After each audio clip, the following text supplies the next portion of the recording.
All right, welcome. Today, we're going to pull back the curtain and look at the secret sauce that's powering pretty much all of your favorite games, movies, and music. It's going to be a fun one, so let's get right into it.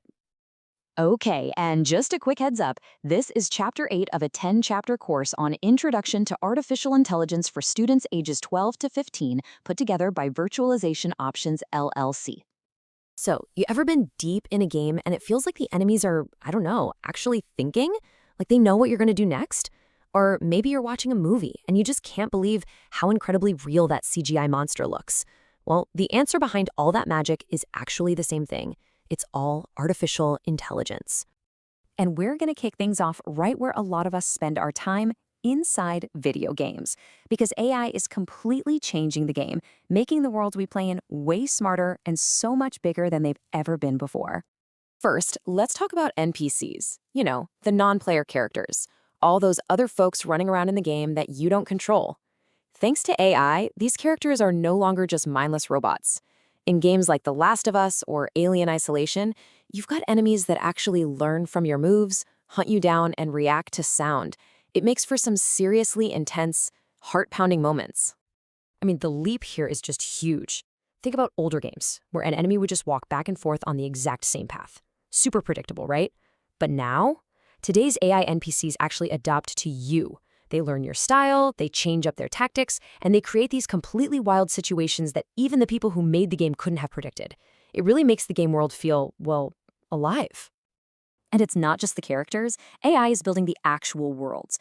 There's this amazing tech called procedural generation, which is basically AI automatically creating entire levels, dungeons, and even planets from scratch. You've seen this in games like Minecraft, where every single world is brand new. Or even crazier, No Man's Sky, where AI generated billions, with a B, of unique planets to explore. It's just mind-boggling stuff.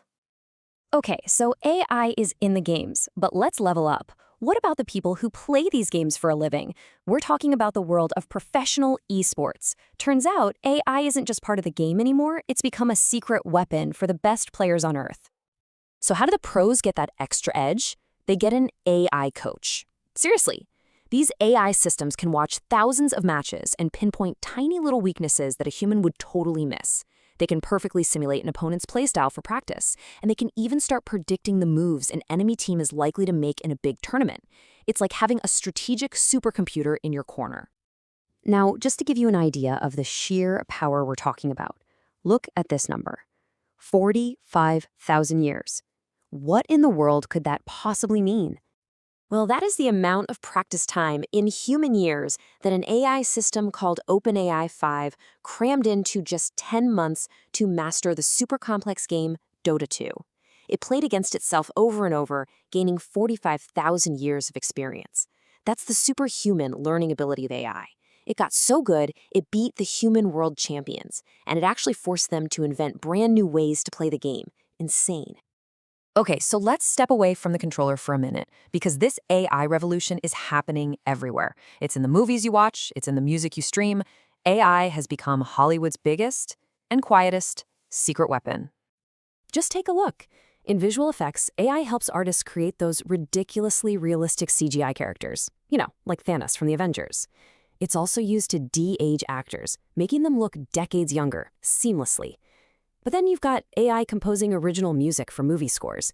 It's even analyzing movie scripts to try and predict if they'll be a box office hit.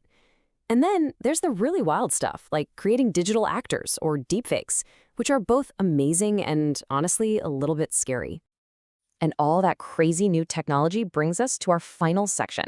You could call it the final boss of this whole conversation, the massive, complicated question that everyone in entertainment is wrestling with right now.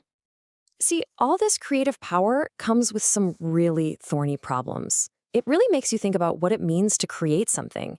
Like if an AI listens to millions of songs and then spits out a new one, is that just copying or is it inspiration? And if an AI writes a brilliant movie script, who owns it? The person who wrote the code, the company that owns the AI? These aren't just thought experiments. These are real arguments happening in courtrooms as we speak. Which really leaves us all with this one last, big question to chew on. As AI gets more and more powerful, that line between a tool and a creator is getting fuzzier every day. So, when an AI comes up with the next big hit song or creates a stunning piece of art, who do we call the artist? It's a question we're all going to have to figure out the answer to together.